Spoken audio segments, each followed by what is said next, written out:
नमस्कार दोस्तों, मैं डॉक्टर श्याम प्रकाश आप सभी लोगों का अपने यूट्यूब चैनल आरक्यू वर्ल्ड पर हार्दिक स्वागत करता हूं।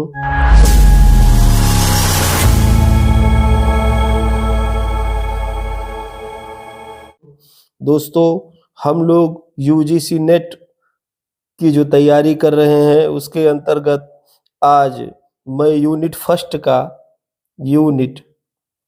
का एक टॉपिक लेकर आया हूं जो है पुरातात्विक सर्वेक्षण से संबंधित। सबसे पहले हमको यही पढ़ना है, तो हम लोग इसी के विषय में आज चर्चा करेंगे। तो पुरातात्विक अन्वेषण कैसे होता है, क्यों होता है और क्या ज़रूरत है उसकी, इस विषय में चर्चा करेंगे। आप लोग वीडियो में अंत तक बने रहिएगा। यदि आप लोगों ने मेरे चैनल को लाइक सब्सक्राइब नहीं किया है तो लाइक सब्सक्राइब कर लें, बेल का बटन दबा दें, जिससे कि मेरे आने वाली वीडियो की नोटिफिकेशन आपको सबसे पहले प्राप्त हो सके। तो चलिए अब हम प्रारंभ करते हैं। हम जानते हैं कि जो स्रोत होते हैं चित्र में वो 3 होते हैं। स्रोत की अगर बात करें, सोर्सेस की बात करें तो वो 3 हैं। पहला है पुरातात्विक, दूसरा है साहित्यिक और तीसरा है विदेशी विवरण। 3 प्रकार के स्रोतों में महत्वपूर्ण रूप से जो स्रोत माना गया है वो पुरातात्विक स्रोतों को माना गया है, क्योंकि पुरातात्विक स्रोत वो स्रोत होते हैं जो मानव द्वारा प्रयोग किए गए अवशेषों पर आधारित होते हैं। जो भौतिक अवशेष हैं उस पर आधारित होने के कारण हम लोग पुरातत्व में जो स्रोत के रूप में पुरातत्व है उसको ज़्यादा ठीक मानते हैं। इसके अलावा साहित्यिक स्रोत है, जो लिखे गए किताब हैं, पुस्तकें हैं, पामलीफ पे है, बर्च पे है, अलग अलग विषय में चर्चा करते हैं। इसके अलावा विदेशियों का विवरण है, जिसमें कई सारे विदेशी भारत में भ्रमण के लिए आए हैं, यात्रा के लिए आए हैं, उन्होंने अपनी पुस्तकें लिखी हैं, उस पर जो है चर्चा करते हैं और देखते हैं कि उस समय का समाज कैसा है। ये हमारे स्रोत के रूप में हमें दिखाई देते हैं। आज हम चर्चा करेंगे पुरातात्विक स्रोतों की।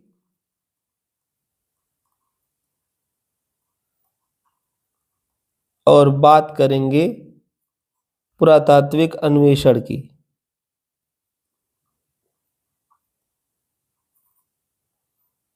अन्वेषण अथवा सर्वेक्षण की। तो ये हमारा टॉपिक है और हम लोग जो है इसी की चर्चा करेंगे।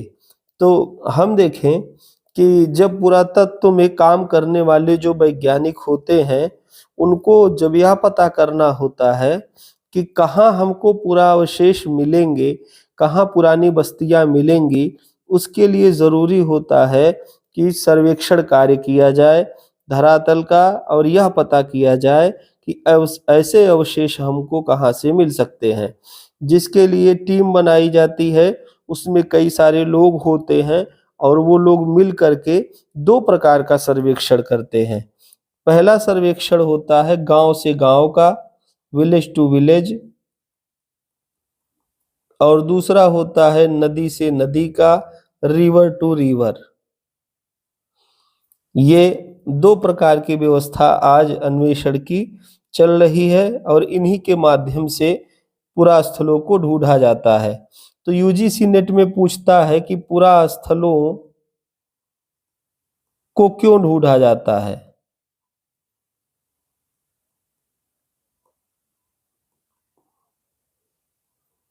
या क्या आवश्यकता है। तो उसके लिए हम बता दें कि जो पुरा स्थल होते हैं इस तरीके से बड़े से दिखाई देते हैं अलग अलग क्षेत्रों में। यहाँ पर होती है नेचुरल सॉयल या अप्रयुक्ता भूमि, और इसके अंदर में डेपोजिशन होता है कई सारे कल्चर्स का। तो जैसे यहाँ पे OCP है, तो ये BRW है, ये PGW है और ये NBPW है। तो इस तरीके से पुरावशेष अलग अलग कालखंड के जमीन के अंदर दबे हुए रहते हैं।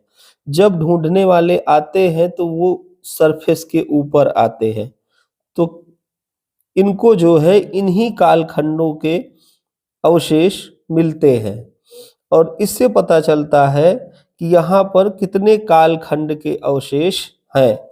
जैसे कहीं पर सर्वेक्षण के लिए लोग गए और वहां पर उनको चीजें मिली, तो जो चीजें मिल रही हैं उसका मतलब क्या है? तो यहाँ पर काम करने के कुछ मतलब है। पहला मतलब है पुरा स्थलों की पहचान करना, पुरा स्थलों की पहचान करना, पुरावशेषों का संकलन करना, पुरावशेषों का संकलन करना और पुरावशेषों का विश्लेषण करना। विश्लेषण करना, ये है 3 कारण जिसके लिए पुरातात्विक सर्वेक्षण कार्य किया जाता है और इन्हीं के माध्यम से किसी क्षेत्र का फिर इतिहास लिखा जाता है। इस तरीके से यूजीसी नेट में प्रश्न पूछता है जिसके यही उत्तर होते हैं और मल्टीपल चॉइस प्रश्नों के रूप में वो अक्सर पूछता है। अब देखते हैं सर्वेक्षण की विधि क्या क्या है। सर्वेक्षण की विधि, मेथड ऑफ एक्सप्लोरेशन।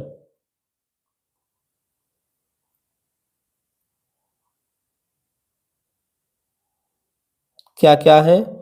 तो पहला है पारंपरिक विधि,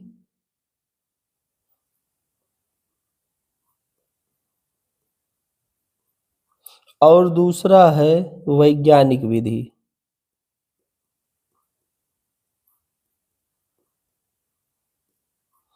तो पहले जो पारंपरिक विधि है इसके विषय में देख लेते हैं। पारंपरिक विधि के विषय में या जो ट्रेडिशनल मेथड है उसके विषय में, तो ये जो है एक होता है अकस्मात सर्वेक्षण या जिसको हम कहते हैं बाई चांस एक्सप्लोरेशन। दूसरा होता है तल चिन्ह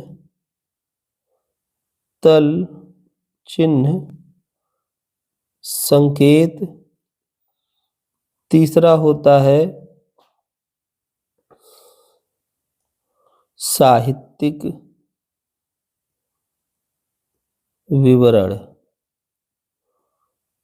ये भी पूछ सकता है यूजीसी नेट में कि पारंपरिक विधि क्या है, अकस्मात सर्वेक्षण या बाई चांस एक्सप्लोरेशन, तल चिन्ह संकेत और साहित्यिक या लिटरेरी विवरण। तो ये कैसे पता चलता है?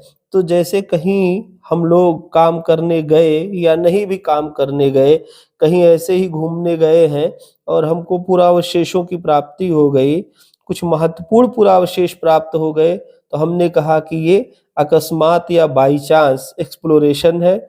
तल चिन्ह संकेत उसको कहते हैं जब बरसात के दिन होते हैं, बरसात के पश्चात या जब बारिश होती है उसके पश्चात टीले से ऊपर की तरफ दिखाई देते हैं, जिसको तल चिन्ह संकेत कहा जाता है। संकेत हमको मिल जाता है कि यहाँ कोई पूरा स्थल है।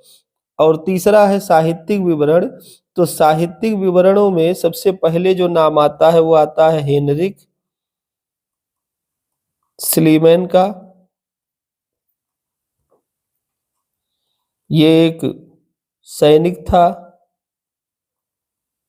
एशिया माइनर टर्की में, एशिया माइनर टर्की में इसने उत्खनन कार्य करवाया और रानी प्रियम रानी सुबाद के खजाने और समाधियों का पता लगाया, जो कहाँ था? ट्राय नामक नगर में था। ये हमको पता चला। हेनरिक स्लीमन ने एक किताब पढ़ी थी, 2 किताबें पढ़ी थी, इलियट और ओडिसी। ये पुस्तकें किसकी थी? तो होमर की थी। होमर की तिथि लगभग 900 बीसी की बताई गई है। तो इस तरीके से शुरुआत करते हैं हेनरिक स्लीमन से और देखते हैं कि एशिया माइनर टर्की में उसने उत्खनन करके इलियट और ओडिसी के आधार पर वर्णित ट्राय नगर को ढूंढ निकाला था। इसके अलावा भारत में अगर हम देखें तो भारत में पहले हैं major general sir Alexander Cunningham. ये कौन थे? तो ये आर्कियोलॉजिकल सर्वे ऑफ इंडिया के फर्स्ट निदेशक या डायरेक्टर जनरल थे। इन्होंने क्या किया था? सॉन्ग की पुस्तक, वेन सॉन्ग की पुस्तक सीयू की के आधार पर बहुत सारे पुरास्थलों को ढूंढ निकाला था। लगभग 23 जिल्दों में इन्होंने अपना सर्वे रिपोर्ट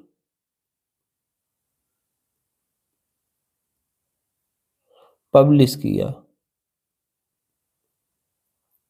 तो 23 जिल्दों में सर्वे रिपोर्ट को पब्लिश किया, जिससे बहुत सारे पुरास्थलों के विषय में जानकारी मिली। दूसरे नंबर पे हैं भारत में काम करने वाले प्रोफेसर बीबी लाल। ये आर्कियोलॉजिकल सर्वे ऑफ इंडिया के डायरेक्टर जनरल रहे। इसके अलावा एडवांस स्टडी ऑफ शिमला में डायरेक्टर रहे। इन्होंने रामायण और महाभारत में वर्णित जो स्थल थे, जो नगर के नाम थे, जो स्थलों के नाम थे, उनके आधार पर उत्खनन कार्य करवाया। रामायण में जैसे अयोध्या, श्रृंगवेरपुर, भारद्वाज आश्रम इत्यादि स्थलों का उत्खनन करवा करके यहाँ से पुरावशेषों का कलेक्शन किया। इसके अलावा महाभारत में वर्णित हस्तिनापुर, पानीपत, सोनीपत, बागपत इत्यादि स्थलों का उत्खनन करके बीबी लाल ने पुरावशेषों का कलेक्शन किया और यह पता करने का प्रयास किया कि ये जो महाकाव्य काल की बात कही जाती है यह कितनी सत्य है। लेकिन बीबी लाल को किसी भी प्रकार के ऐसे पुरावशेष प्राप्त नहीं हुए जो यह बता सकते कि यह स्थल जो है बहुत पुराने हैं और कोई ऐसा महाकाव्य काल था। इसलिए बीबी लाल ने यह कहा कि रामायण के जहाँ स्थल है वहां से हमको 600 बीसी के और महाभारत के जहाँ स्थल है वहां से हमको 800 बीसी के प्रमाण मिलते हैं। रामायण वाले स्थल से बीबी लाल को NBPW के अवशेष मिले और महाभारत वाले स्थल से बीबी लाल को PGW के अवशेष मिले। तो इस तरीके से उन्होंने बताया हस्तिनापुर का उत्खनन करके। इस तरीके से हमको रामायण महाभारत पे काम करने वाले विद्वान दिखाई दिए। ऐसे ही कई सारे विद्वानों ने साहित्य का संदर्भ लेकर के बहुत सारा काम किया हुआ है। तो साहित्यिक स्रोत जो होते हैं वो काम कर जाते हैं कभी कभी पूरा स्थलों को ढूंढने में, कहीं के दबे हुए इतिहास को बाहर निकालने में। तो ये विधि थी हमारी पारंपरिक विधि, जिसमें से साहित्यिक विवरण जो है इसकी चर्चा हम लोग कर रहे थे। दूसरी विधि है वैज्ञानिक विधि। वैज्ञानिक विधि आजकल प्रचलित यही विधि है, और अक्सर जो है हमसे ये है पूछा जाता है कि भाई ये जो सर्वेक्षण का कार्य होता है आजकल कैसे हो रहा है। तो आजकल ग्राउंड पेनिट्रेटिंग राडार की सहायता से, इसके अलावा जो है सोनार टेक्निक से, इसके अलावा है मैग्नेटोमीटर है,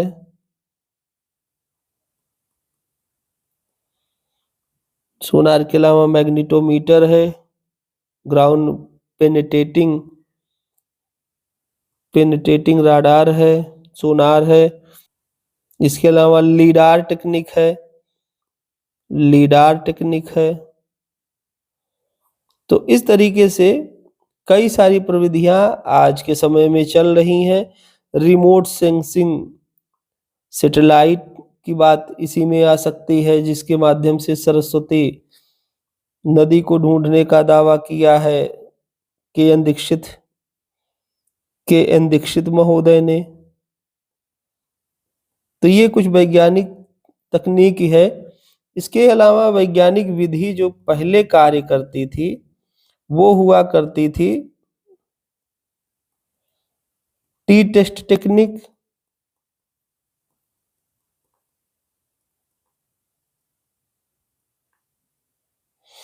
दूसरे नंबर पर आता है साउंड टेक्निक।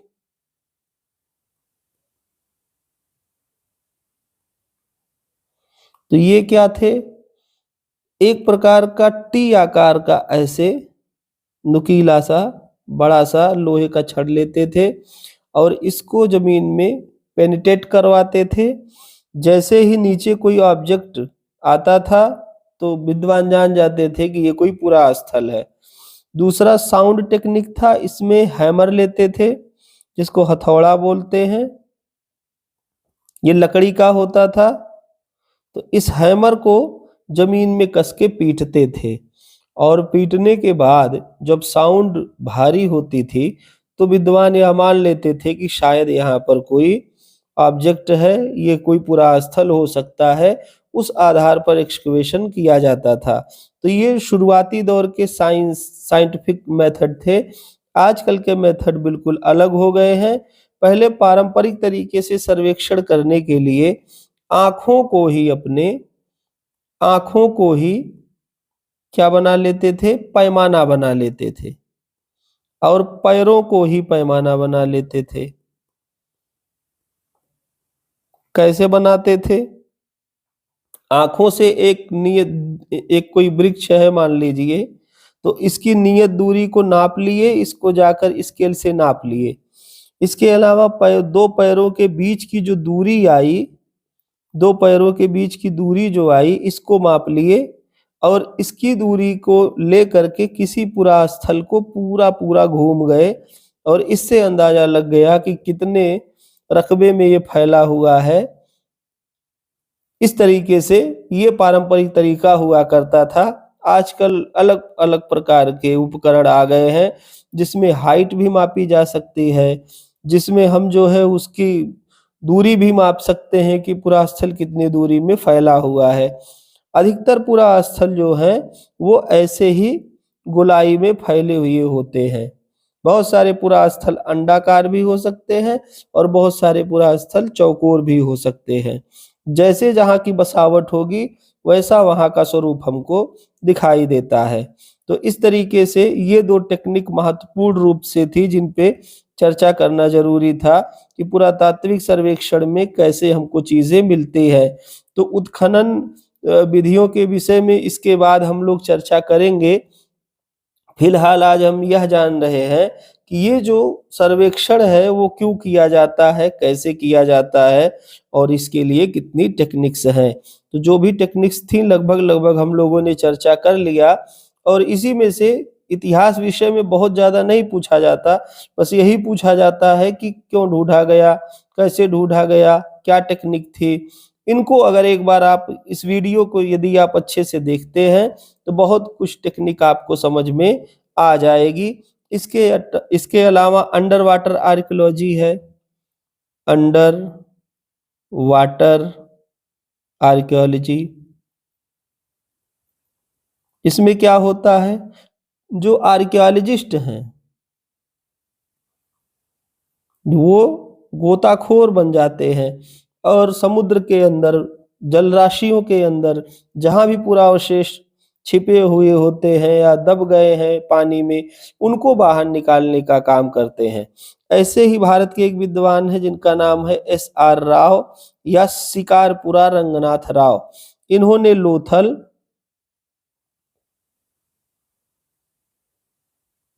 और द्वारका दो पुरास्थलों का उत्खनन किया है। यहाँ से इन्होंने पानी के अंदर में जा करके अवशेषों को निकालने का काम किया है। और अंडर वाटर आर्कियोलॉजी में दक्षिण भारत में डिप्लोमा भी करवाया जाता है, तो जो इच्छुक हैं वो जाके वहाँ डिप्लोमा कर सकते हैं। तो इसके अलावा हमने इसी चैनल पर अंडर वाटर आर्कियोलॉजिस्ट क्या-क्या करते हैं उसको अपलोड कर रखा है करियर इन आर्कियोलॉजी में। तो जिनको भी समस्या है कि क्या करते हैं अंडर वाटर आर्कियोलॉजिस्ट, वो वहाँ जा करके विस्तृत तरीके से समझ लें और यह जान लें कि किस तरीके से पानी के अंदर उत्खनन का कार्य, सर्वेक्षण का कार्य विशेष रूप से किया जाता है। तो आज हम लोग जो चर्चा कर रहे थे वो था पुरातात्विक सर्वेक्षण पे आधारित। मैंने इसको बोर्ड की तरह बना लिया है, लिखने वाला काम मैंने नहीं किया है पहले की तरह। अब मैं ऐसे ही सादे बोर्ड की तरह एक सरफेस पे आकर के लिखूंगा और आप लोगों को समझाने का प्रयास करूंगा। आप लोग मुझे कमेंट में बताइए कि सर्वेक्षण जो है क्यों आवश्यक है, सर्वेक्षण क्यों आवश्यक है, इसके विषय में मुझे बताइएगा। एक बात लेकिन मैं और बता देता हूं कि जो पूरा स्थल होते हैं ये ऊंचाई में होते हैं। हम इसका कंटूर निकालते हैं और इस तरीके से कंटूर निकालने के बाद इसकी ऊंचाई हम पता कर लेते हैं। लेकिन यह कहा जाता है कि ऊंचे स्थलों में ही पुरावशेष मिलते हैं, लेकिन जरूरी नहीं है कि जो हर ऊंचा स्थल, हर टीला है वो पूरा स्थल ही हो, मतलब हर जगह पुरावशेष हो यह जरूरी नहीं है। लेकिन यह जरूरी होता है कि टीलों के अंदर ही पुरावशेष होते हैं। इसके अलावा एक बड़ा सा टीला हमको मिलता है, फिर कुछ छोटे छोटे से टीले मिलते हैं। अक्सर इसके विषय में पूछता है इनको क्या कहते हैं, तो ये मेन वाला होता है साइट, जिसको कहते हैं पुरास्थल। और छोटे छोटे जो मिलते हैं, ये जो मिलते हैं इसको कहते हैं क्लस्टर ऑफ साइट, छोटे पुरास्थलों का समूह। तो इस तरीके का पेपर में पूछ लेता है क्लस्टर ऑफ साइट क्या है, साइट क्या है, तो साइट मतलब पुरास्थल, पुरास्थल क्या, जहां से पुरावशेषों की प्राप्ति हो रही है। क्लस्टर ऑफ साइट क्या, एक बड़े पुरास्थल के बगल में जो छोटे छोटे पुरास्थल हैं उन सब को जब कलेक्टिविटी में देखा जाता है तो वो क्लस्टर ऑफ साइट कहलाता है। तो इस तरीके से आज हम लोगों ने पुरातात्विक सर्वेक्षण को समझने का प्रयास किया है। वीडियो थोड़ा लंबा हो रहा है, अगले वीडियो में हम लोग पुरातात्विक उत्खनन, उसके मेथड और जो एरिक मॉर्टिमर व्हीलर हैं उनके द्वारा बताए गए आर्कियोलॉजी फ्रॉम द अर्थ की चर्चा करेंगे और कई सारी नई बातों को जानने का प्रयास करेंगे। आप लोग मेरे साथ इस वीडियो में अंत तक बने रहे, इसके लिए आप सभी लोगों का बहुत बहुत धन्यवाद।